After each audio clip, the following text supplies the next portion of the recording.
get in here, we have got to walk through a minefield, a battlefield, and the best part is you don't have to do anything because they're all doing it to themselves.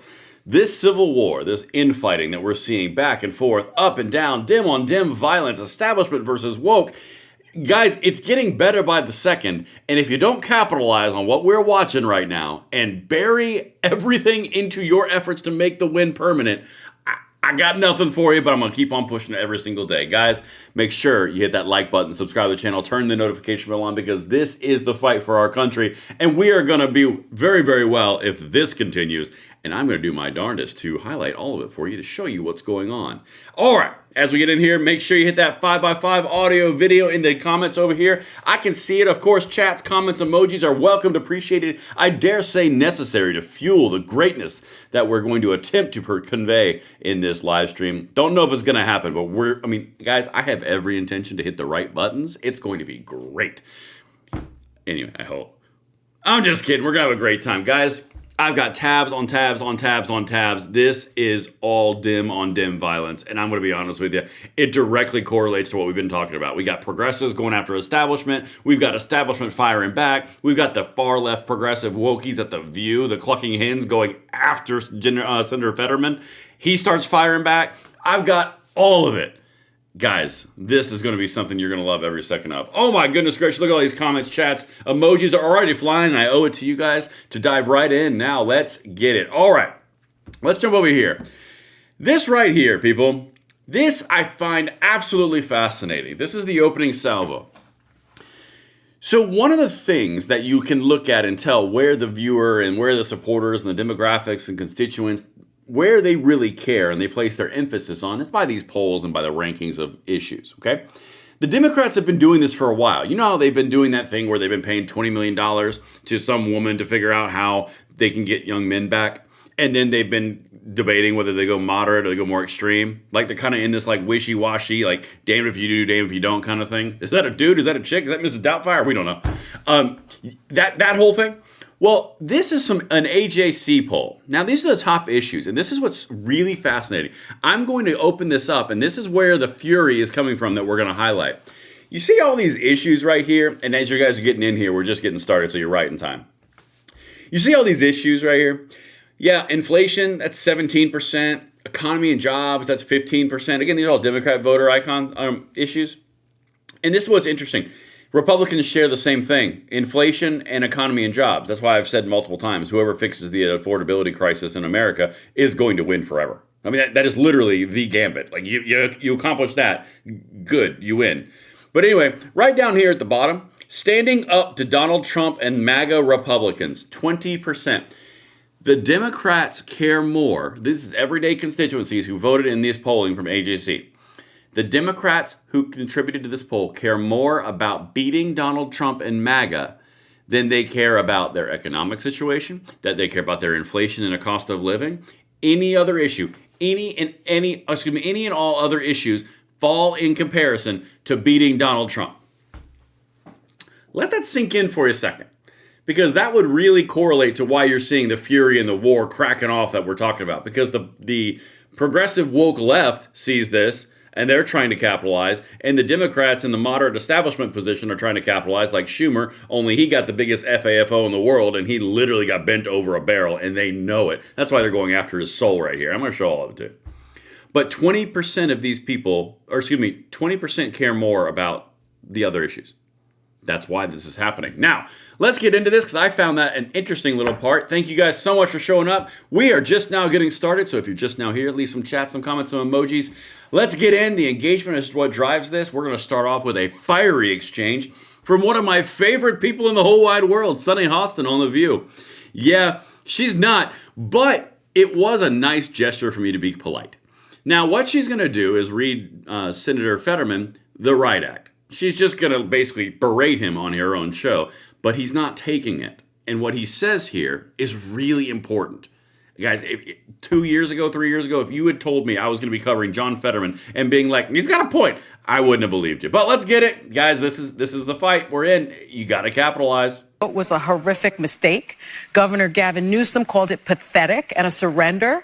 Poll after poll found more Americans on both sides of the aisle blaming Republicans. Even Marjorie Taylor Greene blamed the GOP. As you mentioned, Democrats had big wins last week, so you had momentum. Why give in now? Why bring a butter knife to a gunfight? Are you willing to gamble that the GOP will negotiate on health care in good faith once the government reopens? Because if that gamble is wrong, 500,000 Pennsylvanians that you represent, their health care costs will skyrocket if you are wrong. And I believe you are wrong. Well, first of all, MTG is quite literally the last person in America that I'm going to take advice or to get their kinds of my leadership and values from. And now if Democrats are celebrating crazy pants like that, then that's on them. And now I don't need a lecture. I don't need a lecture from whether it's Bernie or the governor in California, because they are representing very deep blue kinds of populations. And a lot of those things were part of the extreme. And now remember, what really needs to win, the big win, is involving my state and other states and those. He just nailed it. And I'm gonna do something crazy real quick, guys. And let me hear you in the comment in the chat on this one. I'm going to tell the Democrats what they need to do, and they're not going to listen because I'm the devil. Anyway, this guy, who is a stroke victim, is openly saying and nailing, by the way, that I don't need a lecture from people like Bernie Sanders on the far left wing of the party, Gavin Newsom on the far left wing of the party, AOC, all the far lefties that are capitalizing on the far left vote from blue states, 6 of them. Okay? He goes into, we need to win Pennsylvania. This is the underlying point. And guys, we're going to have a lot of fun in this, but you got to understand this is the target. Directly over it. The bombers are in formation. He's over it.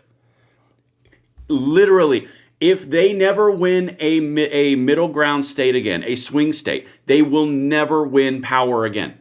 They may get the House in some off elections. They will not get the Senate, and they will not get the presidency because they're going far left, California, New York, Illinois, woke, broke.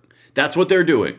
And that's what he's talking about right here. Schumer tried to play the game of FAFO, I'm so tough, look at me sticking it to Trump, but then he lost and now they are eating their own. That's why John Fetterman saying what he's saying. You're never going to win with the extremes. You got to go towards the middle. You got to shift towards the middle.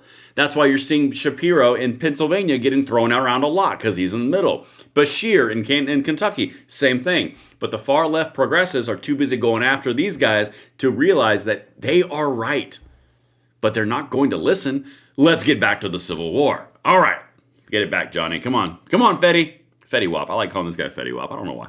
Things. And why have we arrived here after the election a year ago? We want to forget. We got to forget some of the things that cost us that election. Or now, for me, it's like, that's why I'm trying to remind people that kinds of the extremism, we can't return to those kind of things and realize we need to find a way forward. And I would like to, rather than cite MTG, I'm going to cite one of the new governor-elects saying that my election is not a green light to continue the shutdown, because I promise you, this isn't a political game. It is viewed by that by many of us, but the reality is 42 million Americans now not sure where their next meal is going to come from, and because we vote like that, or people that haven't been paid for 5 weeks now, and that kinds of chaos. All right, this is the important point to this. He's highlighting the issues and blaming the Democrats for playing politics with people's lives. That's what he's hitting on. And that's why the far left cannot stand it, because they have to have the aggression. They have to have the Trump is the devil. The real big problem, and this is important, so come here real quick. Roll big screen for this part. If you make your policy and you make your entire party platform and you make everything, all your talking points about one man being the devil, when that one man is gone, you are left with a vacuum. And they're going to try to transfer all that hatred and energy against J.D. Vance. But it's not going to work. This is the point. This is what Fetterman is trying to say. He's like, you're not going to win the main purple states by being an extremist, because the purple states don't like extremists, or they would have voted in extremists. I'm going to show you here in a second what Bernie Sanders says, and he says the quiet part out loud. We don't have any power on the progressive left. We're just loud socialists. We love breadlines and they hate millionaires and billionaires, except I'm a millionaire, so we love them. But we like all millionaires. God, guys, it's so bad. It's so bad, but so good at the same time. And this is something that's just hilarious to me right here. This is some polling that just came out today, or yesterday rather. Approval of the deal by Congress to end the government shutdown. Everybody, in aggregate, the United States, approve, plus 8%. Democrats, minus 16, which is much higher than the Democrats' approval number for themselves. And then approve 45 for Republicans. Y'all, this is a popular thing. Like, they are trying to take their own party to the left even further in light of a popular deal. Because they just wanted to do something against Trump. They just are desperate to win. That's the whole point. When I say that we're going to take this country back, it's because they're so desperate to win, they're willing to eat themselves. They'll burn down their entire party themselves because they want that win. Literally, it's unlike anything I've ever seen before. It really is remarkable. But look, here's some more evidence of this. Again, we're just going to keep on rolling with this momentum. If you guys are enjoying it, hit that like button, subscribe to the channel, turn the notification bell on. Comments, chats, emojis. Let's keep going. Around 80% of Move On members that the group surveyed said Schumer should quit his leadership position. And here's the actual article linked right here. This is from Axios. The same people who said there's now a deal in the Senate said, oh, well, yep, far left progressive group says 80% polled need Schumer to step aside. Meanwhile, the establishment Dems are like pound sand. This, I'm telling you, this is going to be an incredible time. Oh, look. Then it appears the 8 members of my party are in the United States Senate. I'm much more alarmed about the future of our country and the world we're trying to build than they are. And that's why I'm here. More alarmed. Wow. Wow, Gaster. The elitism there. I care more. I care more than they do. I really do. You see my hand motions? I'm in Brazil. Why are you in Brazil? Who cares? Honest to God.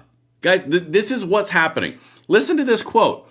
I'm not pleased that in the face of this invasive species that is Donald Trump, who's completely changed the rules of the game, that we're still playing by the old rules of the game. We're now moving into calling him an invasive species. Y'all, this is why it's not going to work. They may win electoral victories in the midterms. They may. But the bottom line is their entire platform is hate that guy. That's it. They don't have any other policies. You go into any policy issue across the board with any Democrats at all, and they start fighting with each other. Name one. They do it. But their whole party platform is hate this one guy, but when this one guy isn't the thing to hate anymore, what are they going to do? They're going to suck more. That's what's going to happen. But let's keep on going. I don't want to listen to Gavin Newsom. You know, I got a minute and a half, but I like you guys too much because I got to give you this greatness right here.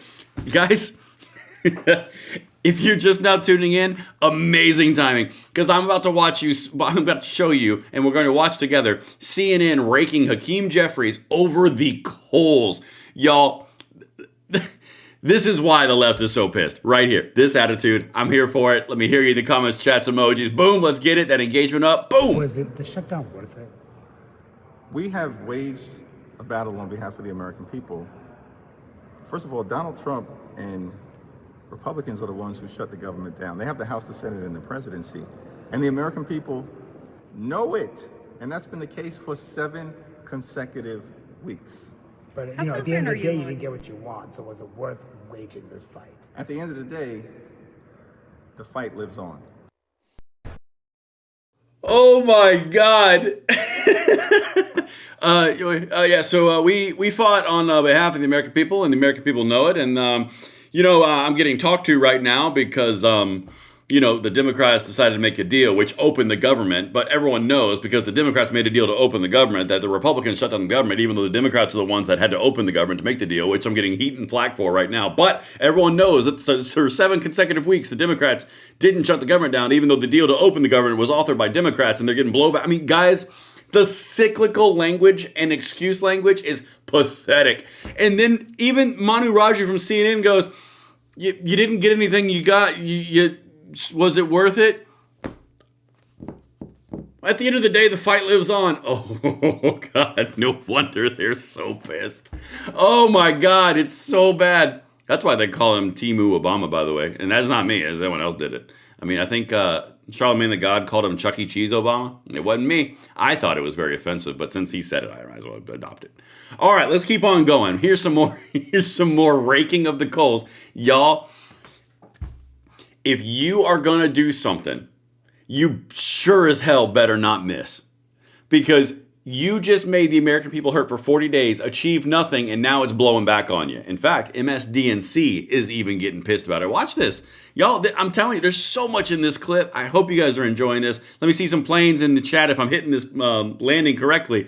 Watch this. 15 million people off health care, according to a study. 50,000 Americans may die as a result of being uninsured. So what was the point of inflicting all of this pain? What was the point of doing any of this if they weren't going to go through with it? And look, the reality is... What is the point of doing all of this, going through all this pain if you weren't going to win? Good question. Why did you start this? Because of this right here. Look, guys, listen. I'm trying to weave this tapestry of freedom in real time. I'm doing the production. I'm making sure audio works. And still we're running circles around these guys. You know more than these guys do. Like, you guys are so involved and so attuned to what's going on that, it's so bad what they are, that they do this. This is why right here, standing up to Donald Trump and the MAGA Republicans, 20%, the most important issue in the Democrat Party right now is standing up and having some sort of win because they're desperate for it. What was the point? Let me tell you what the point was. The point was they just wanted to look like they were fighting. It was all perception. That's why this entire deal happened on Tuesday, after the Tuesday election, because they didn't want to screw themselves. It's really that simple. But again, what's the point? The point was obviously political power. Okay, let's keep going. I mean, it's painful. But something else really important happens right here. Watch this. Bernie Sanders is absolutely right. Their own constituents, and I don't mean the Democrats' own constituents. I mean Mike Johnson, who by percentage represents part of a state that has the second highest number of people on Obamacare, on the ACA, who need these subsidies desperately. Should Chuck Schumer go? And yet, yes, Chuck Schumer should go. I'm sorry to say Chuck Schumer should go. I voted for him many times. I am ideologically quite aligned with where he is as a senator. But he's no longer capable of running this caucus. He's no longer capable of leading the Democratic Party. I am I am an establishment Democrat, and I'm here to say that Bernie Sanders is much more in line with where I and many other Democrats are today. All right. I don't care what else she has to say, because I'll be quite candid with you. That was the most important thing that she could say right there. Sure, it was very important that why do we even do it? What was the point? Yep, that's pretty obvious. What was the point? That's not the most important thing that she just said, though. And guys, hear me on this one. And please let me hear you in the comments in the chat if you see why this is so important. She just established herself as an identifiable to a different type of Democrat. Again, I'm going to say that again, and I really want to drive this home because I've seen no one else cover this. Always listen to the words they say. Always listen to how they identify themselves. Always listen to the very context of what they're saying and the words they choose. She specifically went out of her way to say, I'm an establishment Democrat. I want you guys to think about the last time that you saw a Democrat ever have to qualify what part of Democrat they were. Because it doesn't happen. I'm a Democrat. Kamala Harris for Democrats. I'm with her. Hillary Clinton for Democrats. George Bush is evil because, Iraq war, oil. I mean, guys, it's so crucial to understand what just happened. They are clearly, because this woman is plugged into the DNC. She's plugged into all the Democrat talking points, everything. She feels the need to stay and qualify. Well, even me as an establishment Democrat, why are you qualifying yourself? Because they know that there is a woke progressive left Democrat and they know there's an establishment Democrat. If you do not believe that there is a fight going on with this, they're starting to draw battle lines and identify who they are amongst themselves. This is equivalent to them putting on their own tunics so they can discern themselves in battle. Okay? I'm telling you, this is not normal. That's important. But let's keep on going. We got a super chat from Terry Stratus for $10. The entire fight against Trump was never about saving democracy. The fight has always been about saving their power and the party. This reminds me of 1980s USSR. Absolutely correct, Terry. 100%. And if you guys are enjoying the show and we're nailing this, we are indeed weaving that tapestry. Hit that comment, chat, like, share, emojis, all the things. Every time that you engage with the show, it makes it even better and it makes it go a lot further and we get exposed to new audiences. All right. Speaking of new audiences, how about who had the Nazi for 500 from Maine? All right, so if you are not familiar, we're going to keep on going down this road because it is getting spicy. Bernie Sanders is coming up in a second. This guy is the guy in Maine who's running as the progressive left candidate, socialist progressive left candidate against Susan Collins. Everyone in the Democrat Party knows that if this guy with Nazi tattoos on his chest, actual Nazi tattoos, like the death head stamp on his chest, for 20 years, being a socialist, everyone knows that if he gets the primary, he's going to lose to Susan Collins. They're going to lose their opportunity because he's a far left extremist. And that's why he's adopting the language of Workers' Party. They're all doing it, okay?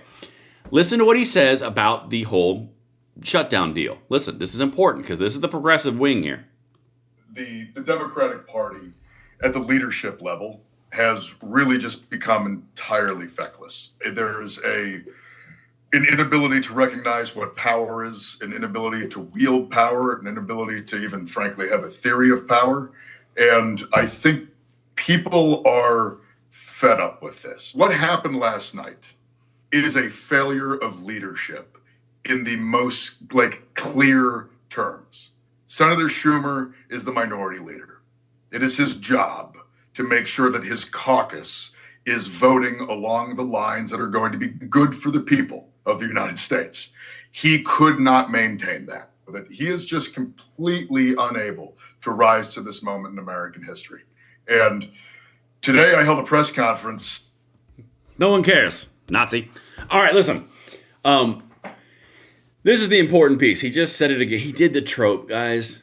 He didn't have what it took to meet the moment. Oh my God, if I hear one more leftist say meet the moment as the popular phrase, it's going to happen. I'm just, whatever. This is the whole point. The far left progressives are going for blood because they know that this is going to animate their far left base. And then they're going to get the primaries and the DNC is going to go, oh shit. Because the general population is not going to elect these people, no matter how much of a boogeyman Donald Trump is. Far left progressivism like this with Nazi tattoos all over your body ain't really gonna sell it. But don't worry, it's about beating Donald Trump. Y'all, I'm telling you, you're seeing unprecedented things. You have an opportunity like you've never had before. Now, let's hit the pedal to the metal and let's get back to the business of walking Bernie Sanders through here and saying the quiet part out loud. Y'all, if you're just now tuning in, you're about to catch peak stupid. Because Bernie Sanders just said something really, really important. And I want you guys to pick it up as well as I do. So when you hear it, throw it in the chat, hit me in the comments, and then I'm going to analyze it and provide the commentary as we go in. Let's get it. Look, what you got right now, Chuck Schumer is part of the establishment. And I'm sorry to say that many people in the Democratic caucus are part of it. I would say we have 8 or 9 out of 47 people who I would consider to be progressives. So you can argue, and I can make the case that Chuck Schumer has done a lot of bad things. But I think getting rid of him, who's going to replace him?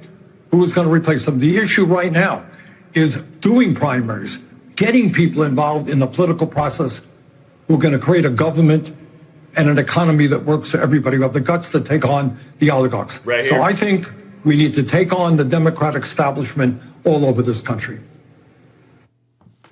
I'm just going to leave the really awesome face of Rachel Maddow right there. He's going after them, and he says the quiet part out loud. They don't have all the votes. They don't have them. They simply only have a few in the Senate. They have a few of the progressives in the Senate. They have about 7, 8, or 9, as he says in the same interview. If they only have 7, 8, or 9, they are an outsized population for the noise that they're making. They don't have the power, and if they were not, and here's the thing. Sorry, I bounced around on this one. And here's the thing. If they had the power that they are projecting, they would not have to be upset. They would be making the decisions. If they had the power and the people were with them, like they say that they are, nonstop ad nauseum, you would not have them only have 8 or 9 seats in the Senate. You would have them be the majority, but they're not. The majority in the DNC is everyday establishment, middle-of-the-road Democrats. That is the main line of the Democrat Party. These progressives are very, very loud. They are very, very passionate, and they're very, very energetic. But they are 1/10 of the population. Or, well, actually, that's not right. That's actually bad math. There's about 47 of them. There's like 7 of them, 8 of them. So let's just call it 15% of the population. They're a minority. If they were not the minority in the population broad, they would have better representation, but they don't, because no one accepts their policies outside of blue cities. That's the whole point. That is the entire point. He says the quiet part out loud right to your face. All right, let's keep on going. I'm having fun. Are you guys having fun? Oh my God, look. Angry Bernie. Man, I'll tell you what. I love that face. Face only a Marxist could love. Let's get it, Bernie. What else you got? Oh, side note. This guy on the left, when he listens, his version of active listening looks like a puppy that just got kicked. I don't know, just something I observe. Let's keep going. I'm just a little bit confused on how those folks could see the pressure weighing so heavily on Trump, on Republicans, and think that despite all of that, despite the polling, and despite the election results on Tuesday, that the answer here was for Democrats to capitulate. Look at him. Well, Brian, you're asking exactly the question that I and other people ask ourselves as well. And I think all that I can say is that, not in their defense, that they look at the world very differently than the world you described. As I said before, they look at it and saying, we can't win this thing. They're too strong, they're too powerful, Trump won't yield.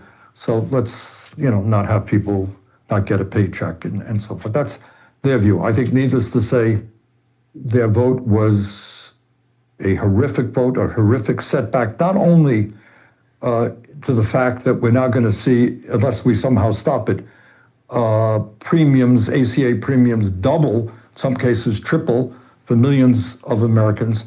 Not only that we have paved the way for 15 million people to lose their health care by cuts in Medicaid, which is just an absolute disaster. But maybe more importantly, the message that came out last night is that some Democrats, and remember, 47 people in the caucus, 8 voted, small minority, that all over the country, people say, stand up, fight. All right, I got to say something real quick, and then I'll get back to the shaking old geriatric breadline salesman. All right, listen, and his puppy sidekick.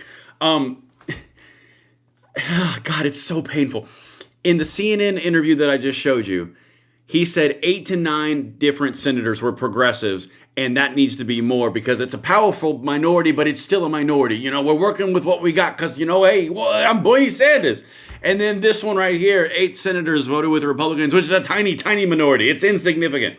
Okay, which one is it? Is 8 or 9 Democrat senators, is it a tiny, insignificant, completely irrelevant number, or is it a fighting minority that's standing for the rights of the people and has a chance? Which one is it? Because this is the whole point. They talk out of both sides of their face. That's all they ever do. It doesn't make sense at all. But now, back to the angry bread salesman with his kicked puppy. Fight. We had no King's rally, 7 million people coming out. And last night was a setback. And I think people say, Democrats in Senate can't fight effectively. Yeah. All right. All right, I got some super chats to catch up to. You guys are being involved and generous and the emojis in the chats. I love every second of it. Thank you so much. David Savage with a $5 super chat says, that dude Mad Cow has got to go. Her face is...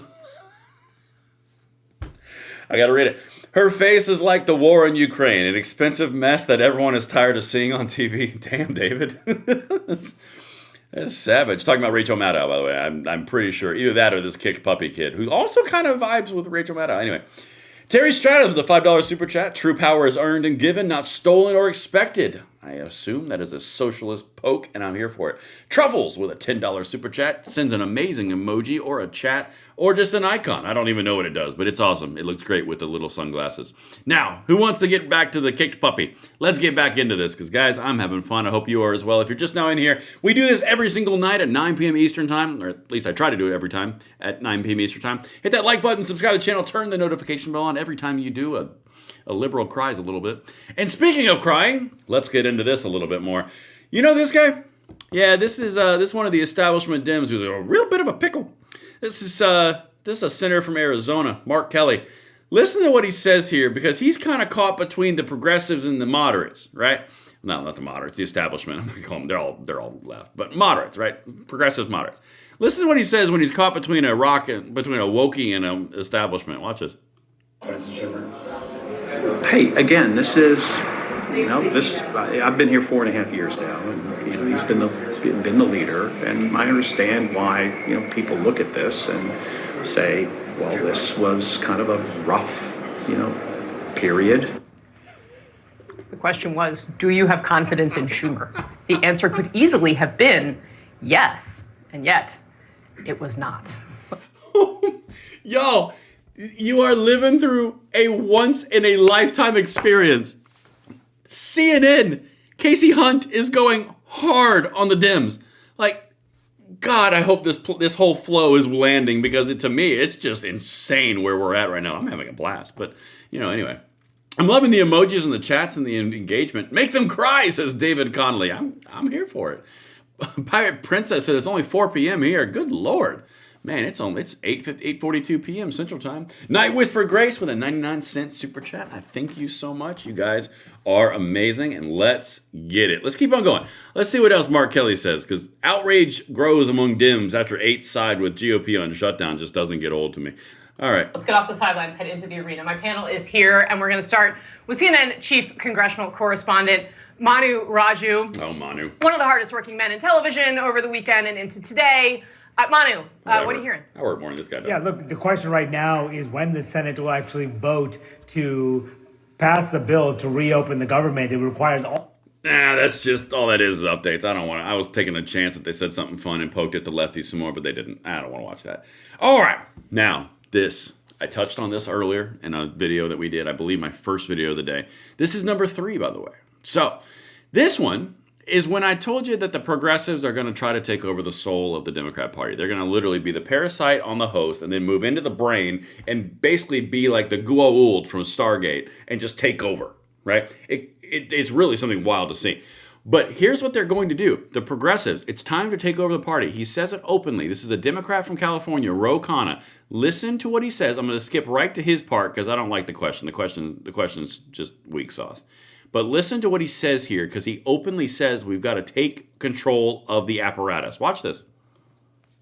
Well, don't forget these astounding victories we had with Zoran, with Abigail, with Mikey. But the answer is, this is your party. Take it over. The establishment and leadership has never been weaker. This is the time. Raise your hand. Run for office. Run for Congress. Run for the city council. Run for mayor. And if you don't want to run, support someone who does. And support a call for new leadership, new faces for our party. There is no cabal at the DNC picking who our next senator is, our next congressman is, our next president is, our next... I can't resist. I resisted earlier. There's no cabal picking who the next president is? Don't remember Kamala Harris, huh? Don't remember that little chestnut where there was no primary process and she was just kind of ordained as the heir apparent, and there was a coronation, a Kamala nation, some people called it. But you guys, there's no cabal picking anybody, huh? Okay. Now here's the other thing. The Democrat establishment has never been weaker than it has been before. Remember that other clip I showed you earlier about that woman identifying herself as I'm a establishment Democrat? A progressive far-left California Democrat just said the Democrat establishment has never been weaker. Y'all, I mean, literally, they might as well just be standing on different cities lobbing like shotgun shells at each other. I mean, like, seriously. DNC chair is, it's wide open. This is the time for you to help take it over the party and move our party in a progressive direction. This is the time to take over the party and move it into a progressive direction. Y'all, like, I don't know how much clearer it could be. They're going to do this. It's going to happen. And I think I already did this one, and we're already at 33 minutes or 34 minutes in. Stop it. So that was the polling that I just did in the video. You can watch that video because that's like a 3-minute clip, and I don't need to rehash that one. But here's the bottom line, guys. Honest to goodness. And I enjoy each and every one of you for being here. And thank you so much for all of the chats and the comments and the emojis. They are actively eating their own. Whether it's John Fetterman going on The View and smacking Sonny Hostin around verbally, or going that Ro Khanna going on and slapping the Democrats, or the Democrat talking heads saying and identifying that they're establishment Democrats and they're going at each other. Y'all, you have an opportunity unlike you've ever had in this entire nation, probably in our lifetimes, honestly. You have an opportunity to capitalize on the distraught nature of your opponents and make it last to where you not only make your lives better for yourselves, but also better for the next generation. We're in this fight. We're all 100% active. You stay active. You stay vigilant. You will capitalize. And that's the entire point. That's why I'm piecing all of this together. It sure as hell is fun watching them eat their own, but the bottom line is capitalize on it, because if you miss this opportunity, you will regret it. But we're not going to do that, damn it. We're going to have a great time. Listen, I love each and every one of you just the right amount that makes you feel comfortable. I appreciate each and every one of you for showing up, spending 35 minutes with me on this evening. And I will see you tomorrow. We get back up and do it all again. And